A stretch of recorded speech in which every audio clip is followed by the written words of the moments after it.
2A said, this is where they said to me, I don't wish to provide it. They marked the I do not boxes. And again, they slammed the door. You're done. In fact, you may just want to write next to 2A, we're done.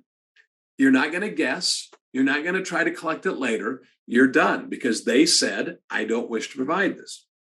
The problem is when the door is left open. That's 2B. They don't wish to provide, but they don't confirm it. You get an application that looks like this, nothing. Or maybe just one of the fields is left blank. They didn't say, I do not wish. But the point is, we don't have a confirmation. They didn't say yes or no. They just didn't mark anything. What do? Well, there's a lot about a little here. And if you read with me in 2B, Roman number 1, it says, if you ever meet with them in person later, but still in the application process. Now, let's stop there. What's this word application process that is in Roman numeral 2? It's undefined. I don't know. When does your application process stop? I will give you this. If you read through 2B and Roman numeral 2, in-person meeting at closing, you're sitting at the closing table, it says you don't have to do it then. Please pick up your pens and write this down. Never, never, never collect at the closing table. Did you hear me say never? Okay. If you're collecting at the closing table, that means you're collecting on loans or lines. These are consummated loans, though. You're not getting it on denials, withdrawals, closed for incompleteness, approved, not accepted, things where they don't show up. So you're skewing your results. And I'm trying to tell you, listen to my consultation, never collect at the closing table. Every fair lending examiner in the world will tell you the same. In fact, they tell me this to tell you, never collect at the closing table. Now, many of you probably give an updated Fannie Mae 1003 at closing. It's more of an attestation at that point. Has anything changed? Is there any deterioration? Anything we need to know about?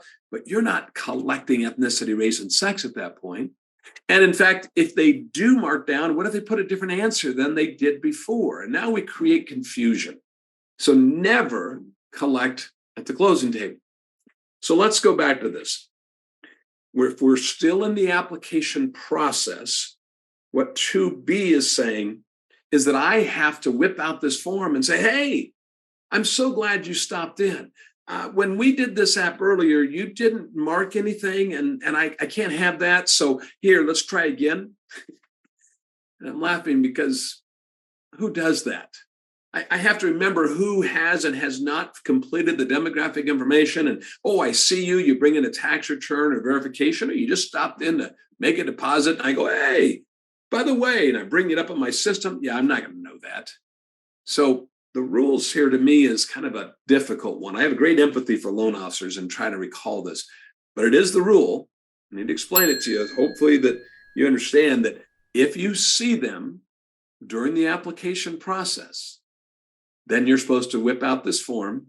Now, if they mark down, I do not wish, then I'm guessing we're really back to the first part there on page 5 that says, if you had an in-person application, then you're going to have to collect it.